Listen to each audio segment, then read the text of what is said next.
Hey there, welcome over here to my kitchen. Today I'm going to be showing you newer creative dinner ideas, and I think we could all shout hooray for that. But anyways, I hope you had a wonderful week this past week, and I hope you're doing well. Let's head over to my kitchen and start cooking. We're getting kicked off today by making these rice, bean, and beefy burritos. I love making these when I don't really know what else I'm going to make for dinner. So in this pan, I have a half a pound of ground beef. I'm just going to completely cook it through. While that's cooking away, I'm going to warm up my 1 can of refried beans. I really like this type of refried beans, the one with no fat. I just think it has great flavor. So now that my ground beef is cooked, I removed any of the excess grease, and then I added 1/4 cup of water, along with about a tablespoon of taco seasoning. I'm going to let this simmer together for about 5 minutes or so.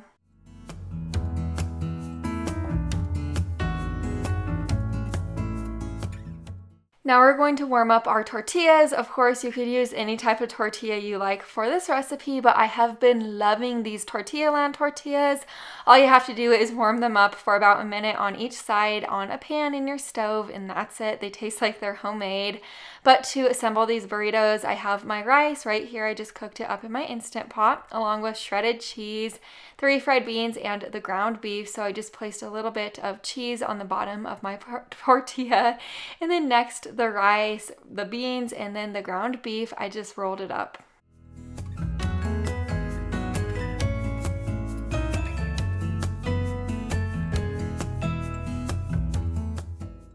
Back over to my stove, I'm going to be spraying my pan with a little bit of avocado oil spray, and then I'll just add my burritos in. At this point, we're going to be crisping up the outsides of our tortillas and then melting the cheese in the center. I want to let you know I didn't just use the Tortilla Land tortillas, I also used these Santa Fe Company tortillas. We picked them up from Sam's Club, and they are my husband's all-time favorite tortillas. So that's why I kind of did a mix of the 2 tortillas, because we love both of them so much.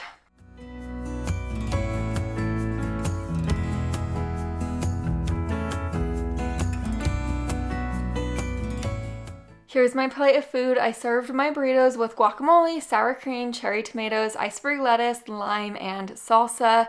I love making these burritos because they're pretty much like a pantry staple in my home. I typically always have these ingredients just lying around. We went to a little summer get-together, and I was in charge of bringing a salad, so I made this pasta salad, and I want to show you how I made it. So in this large pot of boiling water, I added 1 pound of these noodles. Once they were cooked, I let them completely cool off and then added them to a large bowl. Next, I added 3 cups of sweet peas, 3 cups of sliced cherry tomatoes. I cooked 6 strips of bacon, and then I crumbled them. 5 sliced green onions for the ranch dressing. You could really use any type of ranch dressing you like, but I just made this powder mix, and I made about 2 cups of it total. The last thing I added in was 4 cups of chopped romaine lettuce.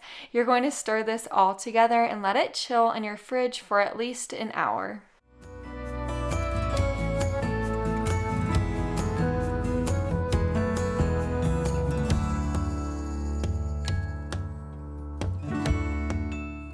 Here is the finished product out of the fridge. This pasta salad was a complete hit. It was really delicious. You can make this for dinner and just have it for dinner alongside of grilled chicken, and that would be really good, but I love making pasta salads in the summer. Now we're making salmon and french fries. We're going to begin on the french fries. So I have 6 russet potatoes right here. I cleaned them really well, and then I just cut them into little french fry shapes. Over to my large pot of cool water, I'm adding the potatoes in there, and I'm going to let them sit for about an hour. This is going to remove a lot of the starch and help them crisp up in the end. Now that my potatoes are done soaking in the water, I made sure to rinse them really super well after, and then I placed them on my countertop lined with paper towel. At this point, you're going to dab any of the excess water off.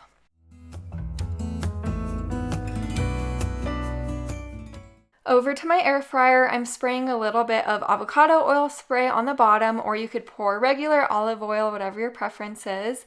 And then I poured half of the potatoes on the bottom. You really don't want them to overlap very much, just so they cook evenly. I sprinkled them with plenty of salt and pepper. You could really sprinkle them with your favorite seasonings at this point, whatever you like. And then I sprayed more avocado oil spray on top. These are gonna go in my air fryer on 375 degrees for about 8 minutes, and then after those 8 minutes I flipped them and cooked them for an additional 8 minutes or until they were crisp. Now we're going to begin on the salmon. So on my sheet pan, I lined it with aluminum foil, and now I'm placing my 3 salmon fillets on the bottom of that foil. If you're wondering, I do have a little bit of ice left on that one salmon fillet. It just didn't come off, so whatever, they were completely defrosted, but that was left on.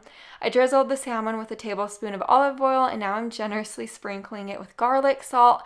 The last thing you're going to be adding is about 1/3 cup of Italian dressing. I know this might sound crazy, but this makes your salmon taste so good. You gotta trust me. It's probably one of my favorite ways to cook salmon. So after I was finished with that, I just tented my aluminum foil up, and I'm going to place this in a preheated oven to 400 degrees for about 10 to 14 minutes or until your salmon is done. After those 10 to 14 minutes, I took the aluminum foil off the top and just let it air out, and I placed this under my broiler for an additional 2 to 3 minutes. Here's my plate of food. Of course, I sprinkled everything with plenty of Parmesan cheese because Parmesan makes everything taste a million times better. But anyways, those French fries were really nice and crisp. The salmon has amazing flavor. Even if you're not the biggest salmon fan in the world, I think you might like this one. Every time I think of warmer weather, I think of this Caprese chicken. It is so good.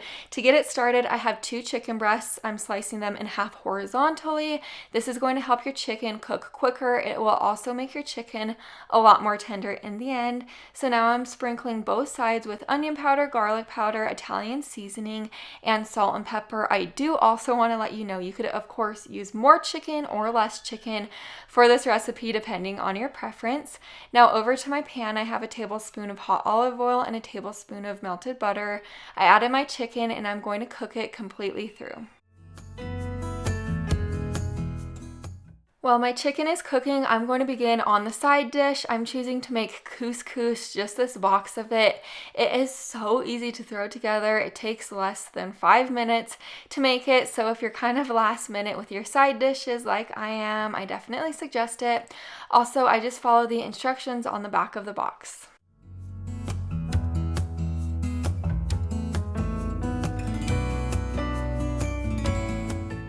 Now that we have our chicken completely cooked, I'm going to be placing slices of mozzarella cheese on top. I love using this type of mozzarella cheese. I just think it has the best flavor and texture. But if you want to, you could use other types of mozzarella cheese. You could use shredded mozzarella cheese, kind of whatever you prefer or whatever you have on hand. Just add it on top of the chicken at this point. And then after you're finished with that, go ahead and add some slices of tomatoes. We're only going to be adding a couple more ingredients on the very top, one of them being this balsamic glaze.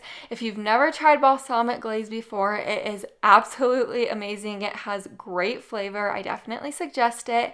And then the last thing being fresh basil. I let the cheese melt down, and then it's ready to serve.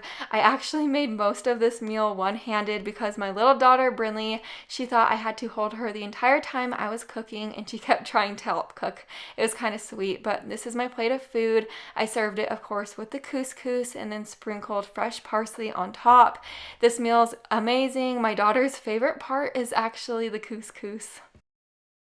If you know me, you know how much I absolutely love making stir fry. I could probably give you 50 different reasons on why I love making it so much, but I won't bore you with that. To begin, I'm going to cut up our vegetables, about 5 medium-sized carrots, 1 humongous red bell pepper I cut into strips, and then 1 head of broccoli. I'm going to set all of my veggies to the side, and now we're going to begin on the stir fry sauce.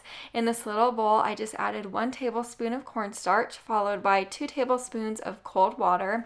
Whisk this cornstarch slurry mixture together, and then you'll add in 1/4 cup of chicken broth, 3 tablespoons of low sodium soy sauce, and then 1/4 cup of honey. If you want to, you could also add in some crushed red pepper flakes if you'd like. Lastly, whisk your stir-fry sauce all together.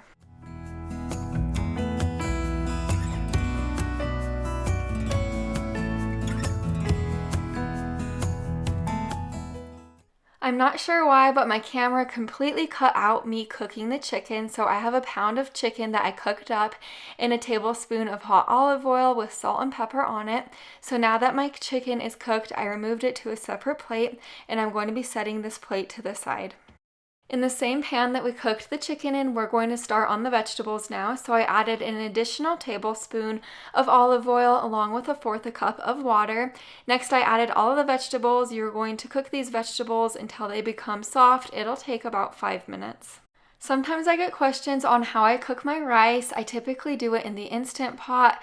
I spray the bottom of my Instant Pot with oil spray, and then I add 2 cups of rinsed jasmine rice with 2 cups of water, and then I just kind of even the rice out on the bottom of my pot, put the lid on, set it to sealing, and then I just press the rice button and let it cook. I always do a natural release for about 3 minutes at the end. Once the vegetables are to the softness that you like them to be, add in a tablespoon of minced ginger and a tablespoon of minced garlic. Stir this all together until they become fragrant. Once they are fragrant, add back in your cooked chicken that you cooked earlier, along with the stir-fry sauce that you made up. Bring the stir-fry sauce up to a simmer and let this cook all together for only about a few minutes or until it thickens like this. Then it's ready to serve. Of course, I served my stir-fry over the rice that we cooked in the Instant Pot, and then I sprinkled plenty of sesame seeds over the top. This stir-fry recipe is so easy to throw together. I think you'd love it. I always love seeing your food creations, so make sure you always tag me in the yummy food pictures that you post on Instagram so I can see them. But anyways, I'll see you in my next video. Bye for now.